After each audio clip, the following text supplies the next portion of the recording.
Hay días en nuestro calendario muy especiales, más especiales que otros. Dependiendo lo que celebremos, eso es lo que hace la diferencia. El evento que celebramos es lo que hace la diferencia de esos días en nuestro calendario. El viernes de Semana Santa es un día muy especial, no solo para el cristianismo, sino para la humanidad, aunque la mayoría lo pase desapercibido. Para unos es tiempo de salir de vacaciones y tomar unos días de descanso. Para otros es un tiempo de celebración y gratitud en comunidad.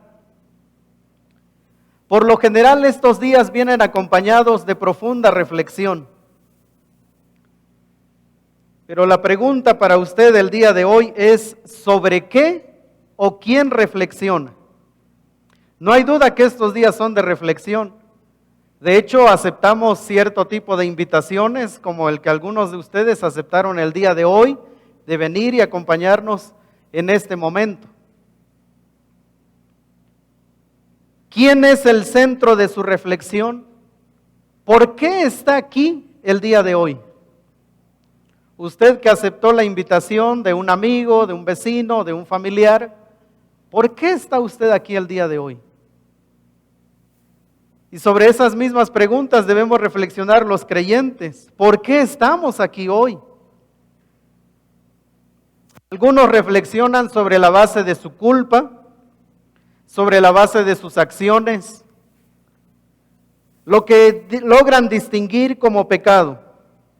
Algunos otros solo lo hacen teniendo en mente nada más que un mero respeto hacia estos días. Otros, de una manera tan ambigua, porque la santa tradición así lo dice. Así que algo hay que hacer estos días, y si se trata de reflexionar, hay que hacerlo. Pero al final de esto que denominamos Semana Santa, todo vuelve a la normalidad. Los hábitos no desaparecieron con la mera reflexión. Resulta que haber ido a la iglesia el día viernes no fue suficiente. Y el día lunes otra vez la indiferencia, la frustración, etcétera, etcétera, florecen porque no fueron cortados de raíz. Entonces viene la segunda pregunta obligada. ¿Hay alguna conexión entre el crucificado y usted? ¿Hay algo que lo conecta a usted con el evento que hoy vamos a estudiar? Aquel espectáculo de viernes por la mañana significa algo más que solo días de reflexión en su vida. ¿Por qué? ¿Por qué murió Cristo? Esa es una pregunta que todo ser humano deberá responder. Y aunque no lo responda verbalmente, con sus acciones lo responde. Pero además viene otra pregunta: ¿por quiénes murió Cristo? ¿Murió solo por algunos? ¿Murió solo por los más pecadores? ¿Por los inmorales? ¿Por los injustos? Y bueno, yo que soy buena persona, o por lo menos me considero buena persona, quizás el crucificado no tenga absolutamente nada que ver conmigo. El día de hoy quiero compartir con ustedes el tema que he titulado Vida por su muerte. Vida por su muerte. El apóstol Pablo, conocido popularmente como San Pablo, se identificó con la muerte del crucificado. Y hay una pregunta muy interesante: ¿qué fue lo que conectó al apóstol Pablo con la muerte del crucificado? Escuche lo que el apóstol Pablo dice de él mismo antes de conocer a Cristo. Filipenses capítulo 3, versos 5 y 6 dice así: fui circuncidado cuando tenía 8 días de vida.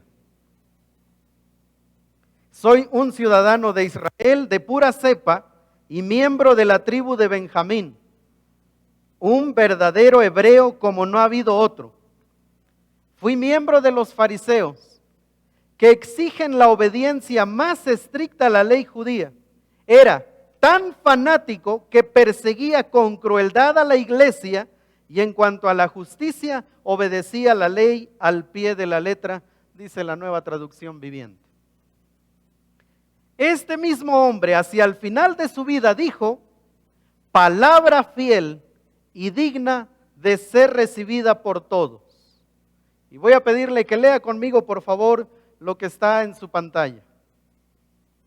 Esto es lo que dijo el apóstol Pablo. Palabra fiel y digna de ser recibida por todos, que Cristo Jesús, lo leemos todos juntos, por favor, que Cristo Jesús vino al mundo para salvar a los pecadores, de los cuales yo soy el primero.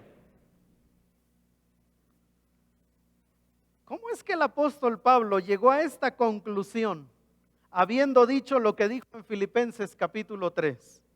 Y lo vuelvo a leer para que esa conexión entre lo que dijo al final de su vida y lo que era antes. Fui circuncidado cuando tenía 8 días de vida. Soy un ciudadano de Israel de pura cepa y miembro de la tribu de Benjamín. Un verdadero hebreo como no ha habido otro. Fui miembro de los fariseos que exigen la obediencia más estricta a la ley judía. Era tan fanático que perseguía con crueldad a la iglesia y en cuanto a la justicia obedecía la ley al pie de la letra. ¿Cómo es que un hombre de semejante talla moral y espiritual llega a esta conclusión? Cristo Jesús vino al mundo para salvar a los pecadores, de los cuales yo soy el primero. En Hechos capítulo 9 nosotros leemos el momento en el que el Señor le muestra que todo lo que Él hacía, lo que Él describió en Filipenses, que todo lo que Él hacía en realidad era una afrenta directa a Dios mismo. Sus actos religiosos, el fanatismo con el que actuaba, no era otra cosa sino la prueba de que Él estaba alejado de Dios. A mayor religiosidad, mayor distancia de Dios. A mayor justicia propia, mayor distancia de Dios. A mayor moralidad bajo los estándares humanos, mayor distancia de Dios. Eso es lo que él comprendió. Que a pesar de que tenía una vida religiosa, una vida piadosa, una vida ejemplar, una vida estricta, apegada a la ley, resulta que en su encuentro con el Señor, él fue alumbrado y él comprendió que eso en realidad lo hacía porque estaba alejado, muy alejado de Dios, muy distante de Dios. Y entonces escribió esto al final de su vida, que Cristo Jesús vino al mundo para salvar a los pecadores, de los cuales soy el primero. Veamos entonces, ¿quién es Cristo? Cada palabra tiene su importancia en la exposición y quisiera que ustedes pudieran comprenderla el día de hoy. ¿Quién es Cristo? ¿Por qué no solo dijo Cristo vino al mundo? ¿O por qué no solo dijo Jesús vino al mundo? ¿Por qué dijo Cristo Jesús? Los judíos del tiempo del Señor Jesús esperaban el Mesías. Ese Mesías anunciado en Daniel capítulo 7, que descendería con poder, que libertaría.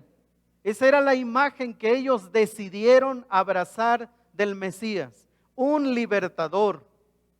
Y usted sabe que cuando estamos en crisis, ¿quién no desea un libertador? Bueno, ellos estaban en una crisis. Estaban sometidos bajo el imperio romano, así que cuando leían las escrituras, ellos encontraron que el Mesías algún día vendría para liberar. Pero esa es la parte que ellos decidieron observar en el texto y pasar por alto la otra parte, Isaías 53, que fue leído hace unos momentos. Isaías 53 también habla de ese Mesías, pero habla de otra faceta del Mesías. Y dice así, los versos 3 al 7, despreciado y desechado entre los hombres, varón de dolores, experimentado en quebranto, y como que escondimos de él el rostro y no lo estimamos. Ciertamente llevó Él nuestras enfermedades y sufrió nuestros dolores, y nosotros le tuvimos por azotado, por herido de Dios y abatido. Mas Él herido fue por nuestras rebeliones, molido por nuestros pecados. El castigo de nuestra paz fue sobre Él, y por su llaga fuimos nosotros curados. Todos. Y es aquí donde usted tiene parte. Todos. Es aquí donde mi buena persona, es aquí donde yo no le he sido infiel a mi esposa, es aquí donde yo no tengo vicios, es aquí donde yo soy un religioso, es aquí donde usted entra también. Todos nosotros nos descarriamos como ovejas. Cada cual se apartó por su camino. Algunos se fueron detrás de la religión, otros detrás de la moralidad. Cada cual se apartó por su camino, mas Jehová cargó en él el pecado de todos nosotros. Y cuando miramos la palabra nos damos cuenta que fuimos sacados del mismo pozo, que estábamos hundidos, que estábamos en el mismo lugar, todos nosotros. Mas Jehová cargó en él el pecado de todos nosotros. ¿Y cómo lo hizo? Angustiado él y afligido, no abrió su boca. Como cordero fue llevado al matadero, y como oveja delante de sus trasquiladores enmudeció y no abrió su boca. Eso es lo que la Biblia dice del Mesías. ¿Sabe por qué le dije que los judíos del tiempo de Jesús decidieron pasar por alto estas enseñanzas? Porque cuando el Señor Jesús fue a la cruz, los discípulos entraron en una profunda depresión, temor, les entró ese sentimiento de derrota. Ellos pensaron que con la cruz todo terminó y nuestros 3 años, bien gracias, bien desperdiciados, porque crucificaron a nuestro Maestro. Y aquel día glorioso de la resurrección, el Señor se les aparece y les dijo: estas son las palabras que os hablé estando aún con vosotros, que era necesario que se cumpliese todo lo que está escrito en mí, en la ley de Moisés, en los profetas y en los salmos. Entonces les abrió el entendimiento para que comprendiesen las escrituras y les dijo: así está escrito, y así fue necesario que el Cristo padeciese y resucitase de los muertos al tercer día. Lo que el Señor les estaba diciendo es que ustedes agarraron lo que querían de la palabra y decidieron pasar por alto lo que la ley de Moisés, lo que los profetas y lo que los salmos abiertamente dicen del Mesías. Cristo. Pero dice el apóstol Pablo que Cristo Jesús vino al mundo. ¿Por qué menciona a Jesús? ¿Por qué no solo Cristo? ¿Por qué Cristo Jesús? Hebreos 4:15 y 16 dice: porque no tenemos un sumo sacerdote que no pueda compadecerse de nuestras debilidades, sino uno que fue tentado en todo según nuestra semejanza, pero sin pecado. Acerquémonos pues confiadamente al trono de la gracia para alcanzar misericordia y hallar gracia para el oportuno socorro. En otras palabras, la razón del por qué Pablo habla de Cristo Jesús es para mostrarnos al Dios hombre, al Dios, al verbo hecho carne, Juan capítulo 1. Y la razón de esta necesidad del Dios hombre era precisamente porque necesitábamos esta verdad. Porque hay un solo Dios y un solo mediador, aunque los hombres coloquen a otros mediadores. Recuerde, cada cual se apartó por su camino y en ese camino encontramos mediadores. Cada cual se apartó por su camino, encontramos salvadores. Salvadores creados a imagen y semejanza del hombre. Pero en Cristo Jesús encontramos la verdad. Hay un solo Dios y un solo mediador. Y ese mediador no es mediadora. Ese mediador entre Dios y los hombres es Jesucristo, hombre, el cual se dio a sí mismo en rescate por todos, de lo cual se dio testimonio a su debido tiempo. Cristo Jesús. Pero el texto continúa y dice que Cristo Jesús vino al mundo. ¿Y qué significa vino? ¿Qué quiere decir vino la Biblia cuando dice vino? Porque nosotros entendemos que cuando alguien viene, pues ya llegó. Pero eso no es lo que dice el texto. Hasta hace algunos meses celebramos la Navidad llenos, ¿verdad?, de cánticos, de un ambiente bonito, de regalos, y todo nos gobierna un sentimiento ahí hermoso, de perdón, de ternura, de compasión. Y pareciera que la Navidad es ese tiempo en el que se olvidan las viejas deudas y somos amigos todos. Pero ahí queda. Pero cuando la Biblia dice que Él vino, lo que realmente nos quiere decir es esto. Haya pues en vosotros este sentir que hubo también en Cristo Jesús, el cual, siendo en forma de Dios, no estimó, siendo la misma esencia de Dios, dice el texto, no estimó el ser igual a Dios como cosa a que aferrarse, sino que se despojó a sí mismo, tomando forma de siervo, hecho semejante a los hombres, y estando en la condición de hombre, se humilló a sí mismo, haciéndose obediente hasta la muerte y muerte de cruz. Cuando la palabra dice que Cristo Jesús vino, no solo es que hizo su aparición y llegó, eso es lo que significa en el texto la palabra vino, que algo en la eternidad, algo pasó. Y que llegado el momento, nuestro Señor Jesucristo se despojó de aquella gloria y descendió. Cuando llegó el cumplimiento, dice Gálatas, cuando llegó ese momento, esto es lo que nuestro Señor Jesucristo hizo. Se quitó aquella majestad, se despojó de aquella gloria y descendió en forma de siervo. Y eso no es cualquier cosa. Él no llegó como el gran rey de reyes. Él llegó como hombre, como un bebé, dependiente de sus padres. Cristo Jesús vino al mundo. ¿Cómo era ese mundo? ¿Cómo es ese mundo? El apóstol Juan nos dice, pues el mundo solo ofrece un intenso deseo por el placer físico, un deseo insaciable por todo lo que vemos y el orgullo de nuestros logros y posesiones. Nada de esto proviene del Padre, sino que viene del mundo.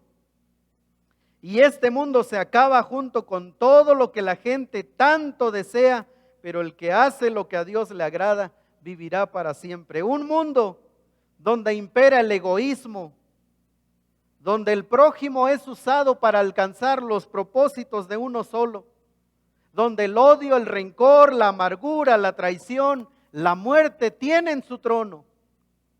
Un mundo donde el materialismo es más importante que los seres amados. Un mundo que aún con toda su religiosidad afrenta al Creador. Ese es el mundo al que Él vino. Un mundo corrompido, donde los que se creen buenos delante de Dios están corrompidos, donde los moralistas están condenados. Ese es el mundo en el que al que Él descendió.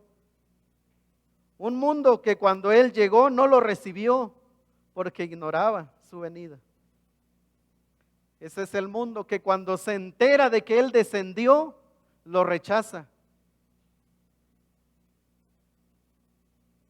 Pero Él vino con un propósito. Él vino al mundo para salvar a los pecadores.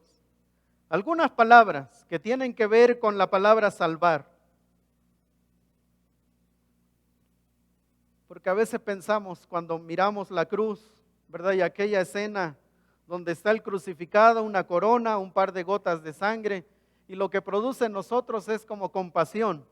Pobrecito, ¿por qué le hicieron eso?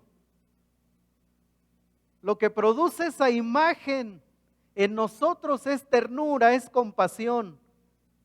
Pero la cruz verdadera, el verdadero sacrificio no produce ternura, no produce compasión. Produce quebranto, produce lástima de nosotros mismos. Produce un terror al ver al Cristo crucificado. Y esto es lo que la Biblia dice, la razón por la cual vino. Algunas palabras: redimir, en quien tenemos redención por su sangre, el perdón de pecados. Vino a comprarnos, a rescatarnos, y el precio fue su misma sangre. Otra palabra que el Nuevo Testamento usa es que Él vino a rescatarnos. Marcos 10:45 dice: porque el Hijo del Hombre no vino para ser servido, sino para servir y para dar su vida en rescate por muchos. Y en esos muchos está usted y estoy yo. Vino a rescatarnos. ¿Sabe a quién se rescata? A los que no pueden liberarse. Por eso vino. Vino a rescatar a los cautivos porque no pueden liberarse. Vino a rescatar a los oprimidos porque no hay manera que salgan de esa condición. Otra palabra, buscar. Lucas 19:10. Porque el Hijo del Hombre vino a buscar y a salvar lo que se había perdido. Está perdido el ser humano sin Dios. Ese ser humano egoísta, ese ser humano, como lo dije hace un momento, que usa a los otros para sus propios propósitos. Ese ser humano está corrompido, está amargado, afrenta a Dios, aunque tenga una religión, sigue afrentando a Dios, cada día está distanciado de Dios. A ese es el que el Hijo del Hombre vino a buscar y a salvar. Otra palabra, sanar. Mateo 9:35, recorría Jesús todas las ciudades y aldeas, enseñando en las sinagogas de ellos y predicando el evangelio del reino y sanando toda enfermedad y toda dolencia en el pueblo. Lucas 4:18 y 19 dice: el Espíritu del Señor está sobre mí, por cuanto me ha ungido para dar buenas nuevas a los pobres, y comienza a enumerar el ministerio, a sanar a los quebrantados. Habla de restaurar. El ministerio del Señor Jesús tiene que ver con los oprimidos, con los cautivos, con los ciegos.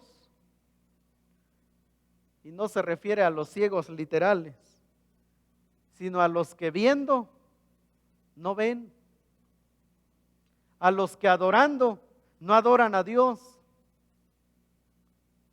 a los que se sienten libres, en realidad están presos.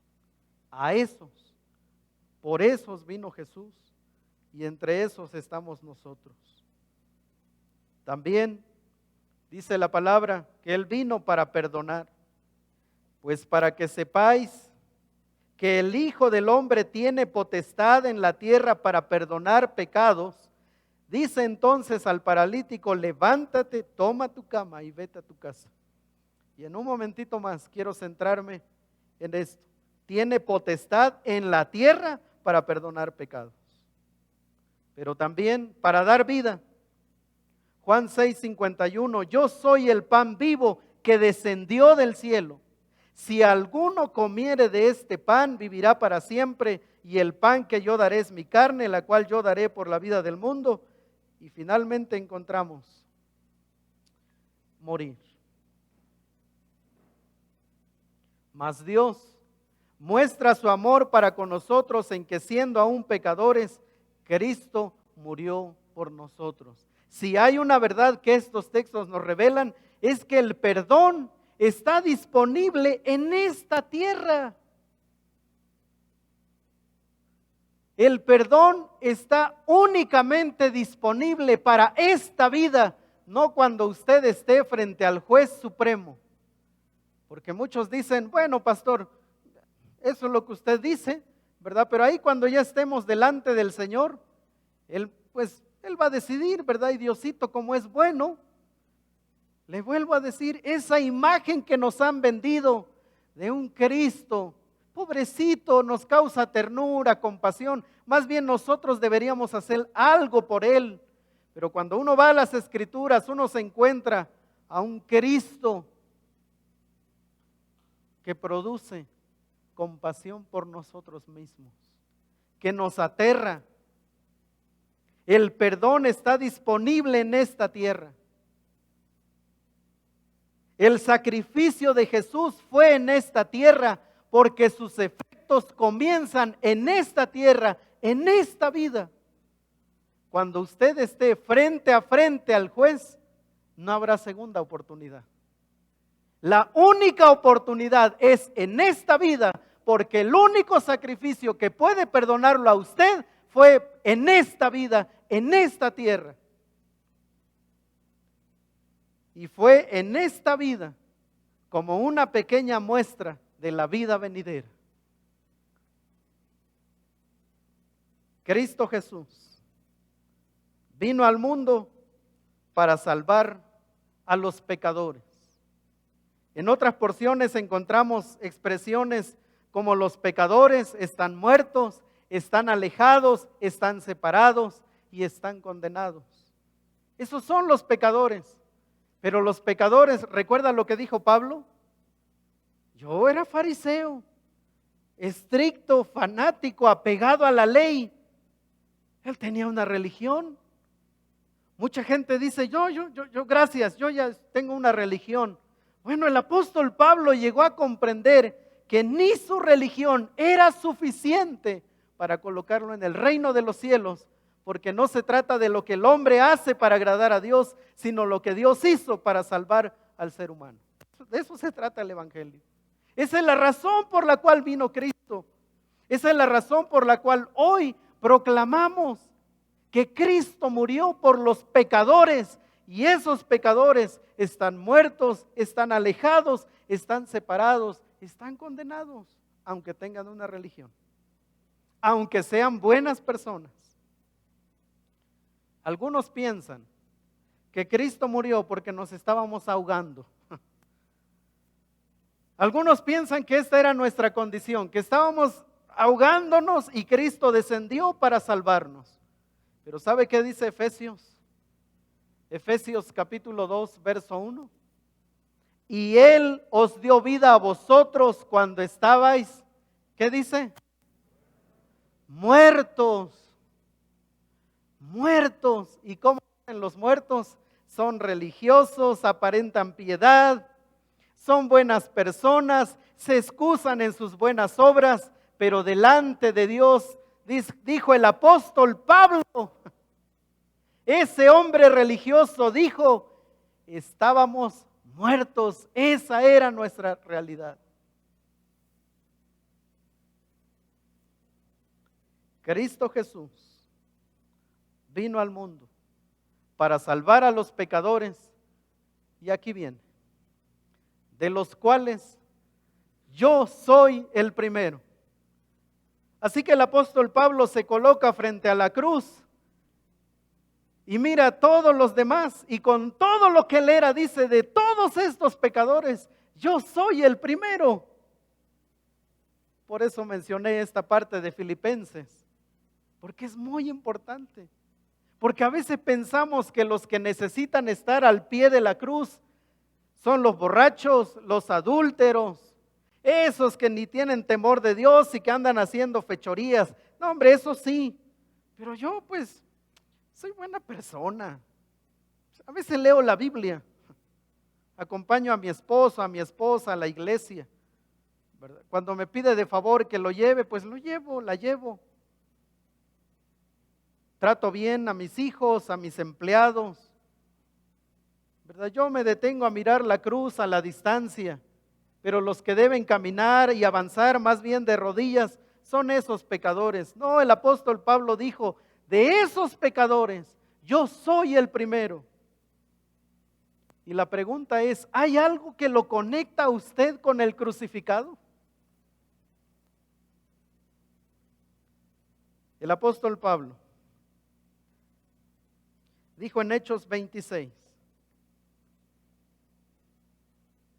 yo ciertamente, dentro de su forma de pensar, de su estilo de vida, yo ciertamente había creído mi deber hacer muchas cosas contra el nombre de Jesús de Nazaret, lo cual también hice en Jerusalén.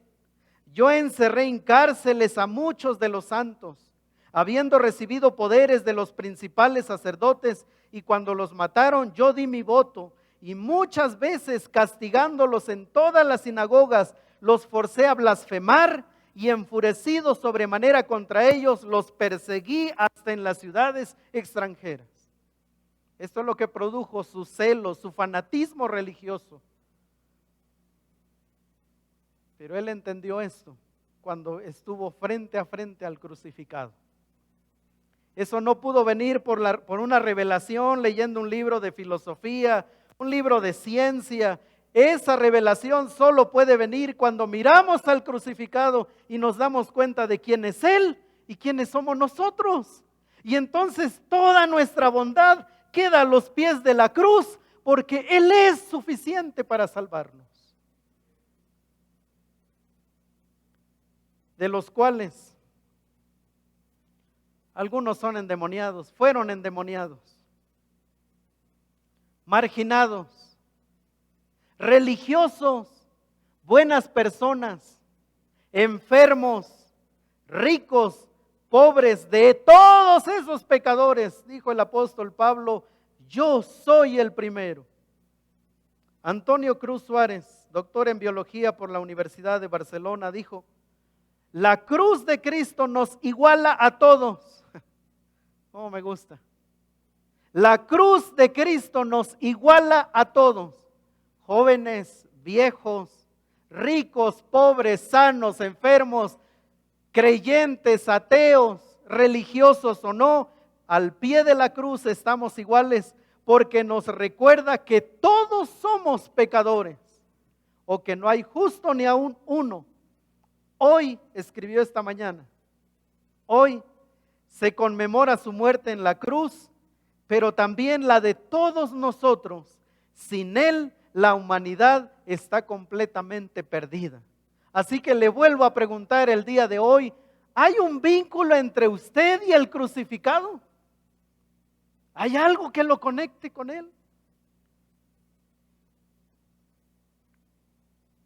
El apóstol Pablo, con todo y lo religioso que era, comprendió que la muerte de Jesús, el Cristo, significaba algo más para su vida de lo que él pensaba. Pero ¿sabe dónde ocurrió eso? Cuando fue expuesto a la cruz. Antes de eso, él no pensaba de esa manera.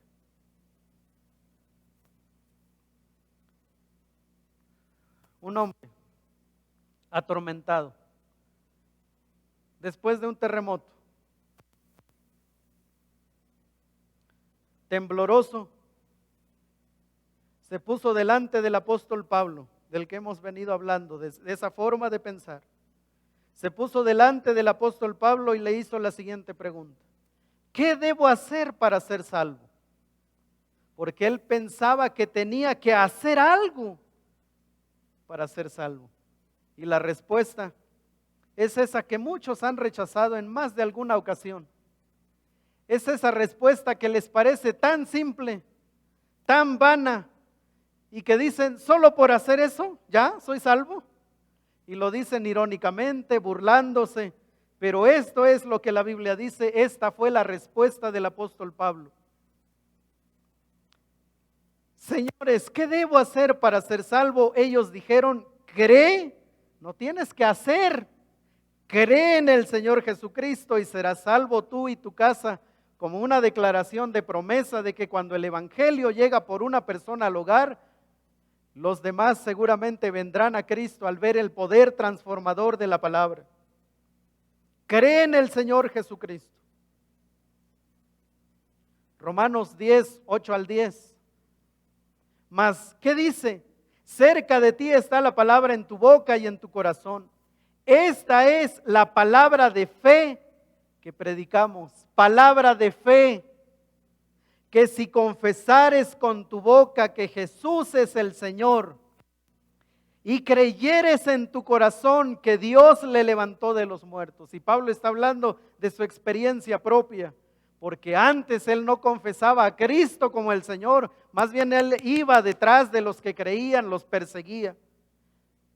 Así que tiene que haber un cambio ahí, un cambio de mentalidad. Y creyeres en tu corazón que Dios le levantó de los muertos, serás salvo.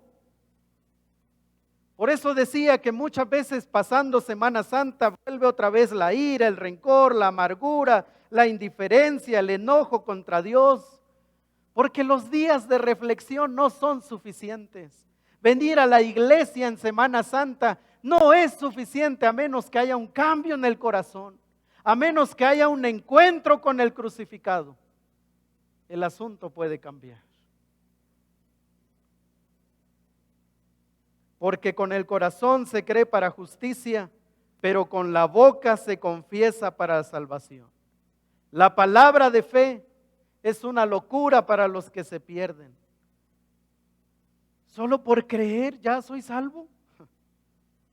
El apóstol Pablo dijo, es locura para ellos.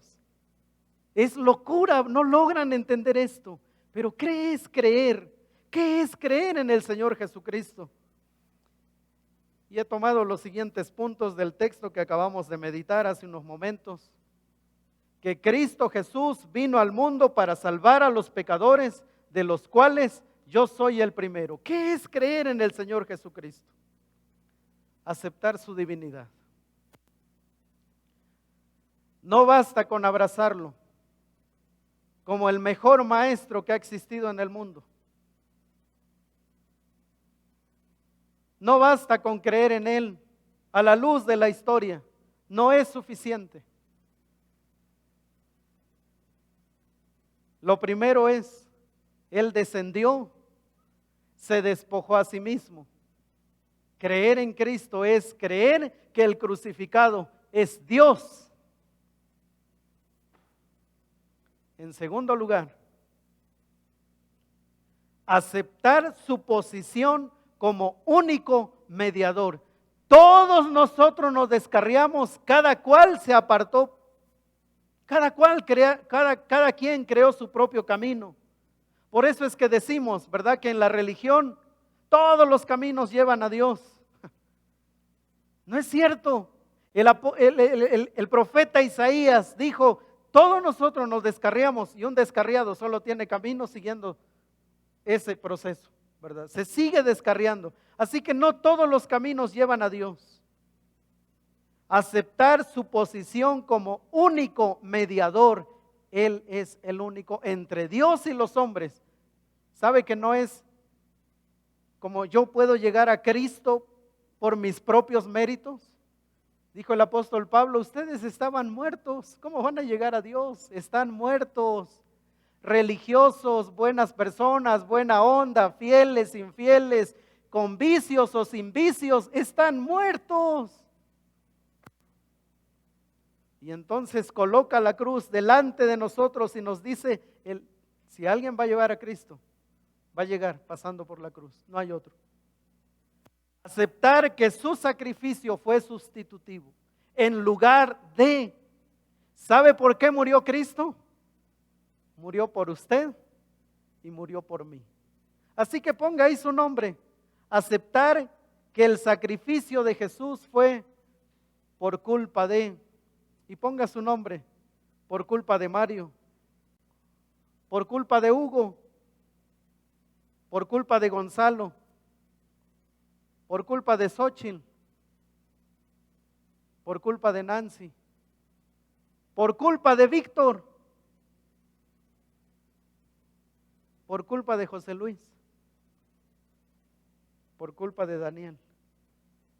Ponga su nombre ahí y se va a dar cuenta que el asunto es diferente. Y se va a dar cuenta entonces que entre el crucificado y usted hay un vínculo mucho más grande de lo que usted cree.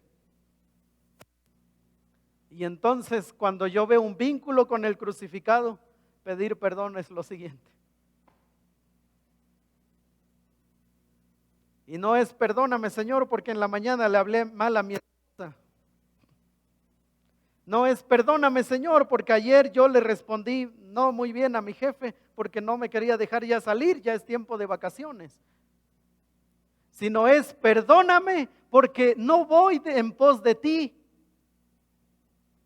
Mi bondad, mi religiosidad me llevan más bien lejos de la cruz. Perdóname, Señor, perdóname por eso, porque con todo lo que yo soy, más bien estoy alejado de la cruz. Perdóname.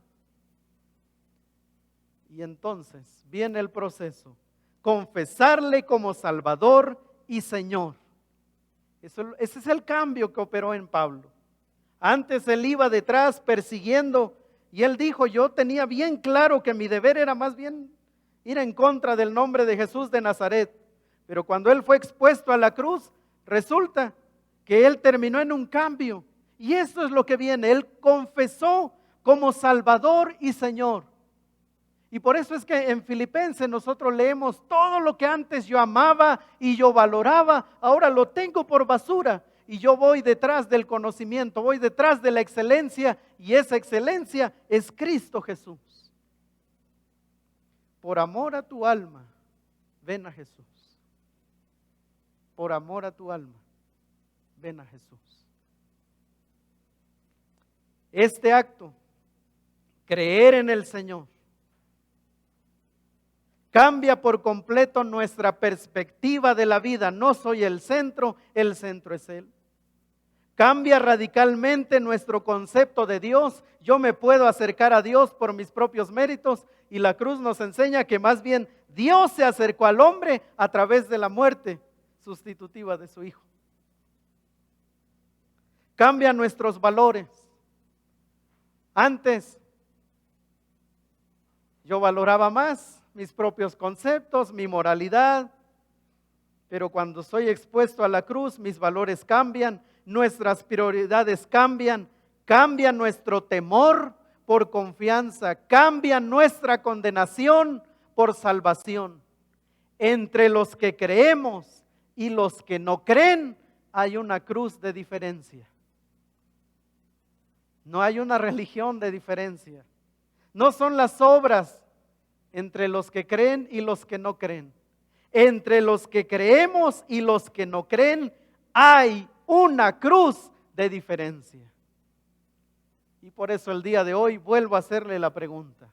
¿Hay un vínculo entre usted y el crucificado?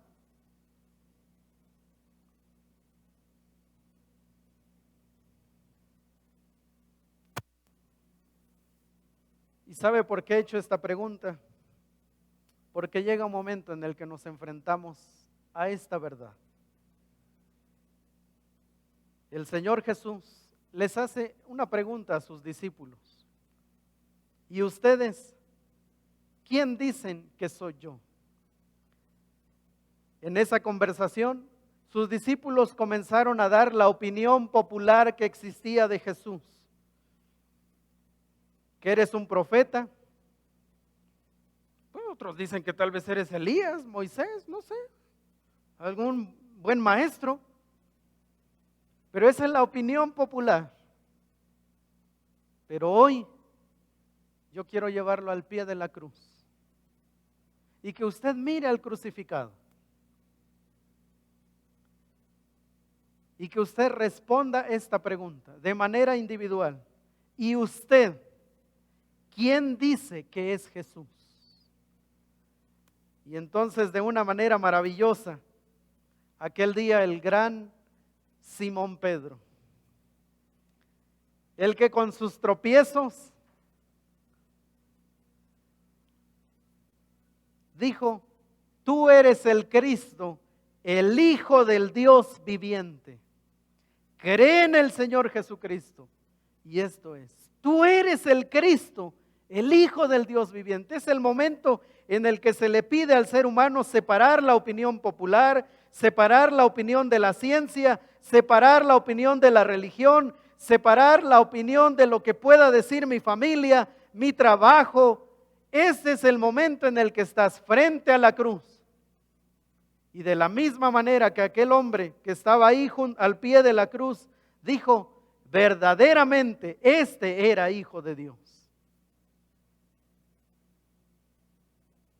Así que entre los que estaban al pie de la cruz, algunos solo era para burlarse. Tú, ¿verdad? Baja y entonces creeremos. No, ya había hecho lo suficiente para que creyeran en Él. De hecho, estaba ahí para que creyeran en Él. Otros, quizá por mera curiosidad, vamos a ver qué pasa con este. Pero uno se encontró con el crucificado y le dijo: acuérdate de mí cuando estés en tu reino. Antes de concluir el mensaje de hoy, yo quiero pedirle, por favor, que escuche este canto. Mediten lo que va a estar en la pantalla. Solo quiero pedirle que usted ahí en el silencio lo medite. Hay un canto que habla de esta verdad. Preste atención, por favor.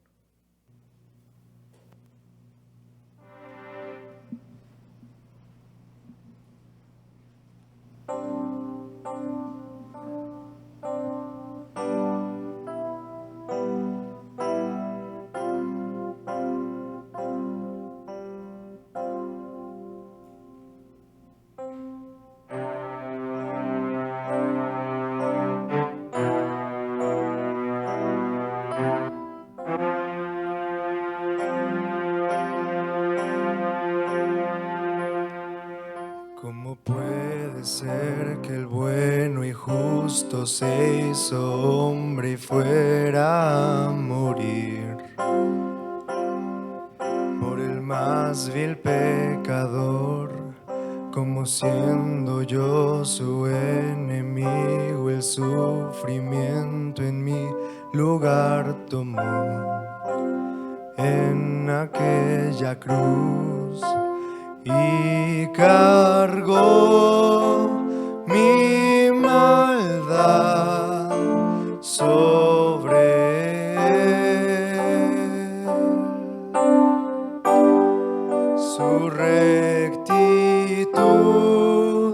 por la fe mía es.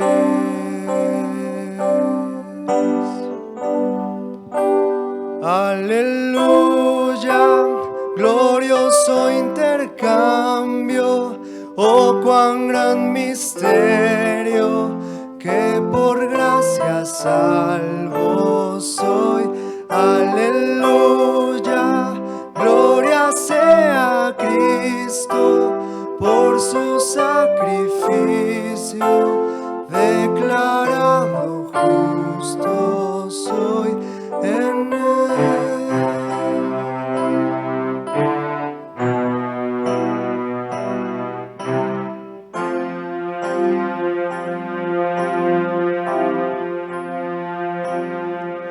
¿Cómo es posible que en Jesús, como a su Hijo, Él me recibió? Y su nombre llevo hoy, su perfecta vida de obediencia al Padre, al yo creer, Él me otorgó y perdón me dio, pues cargó mi maldad sobre él. Su rectitud por la fe mía es.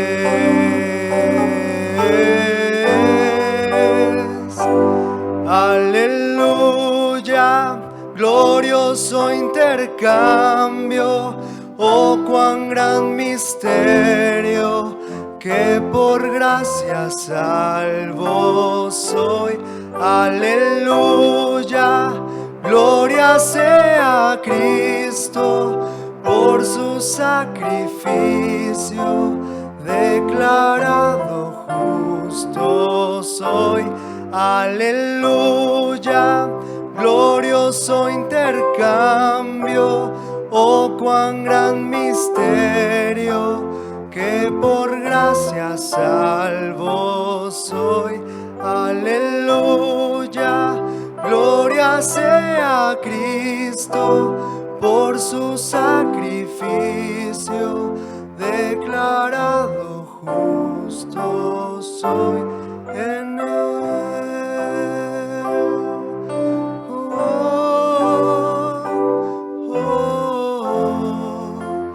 Declarado justo soy en él.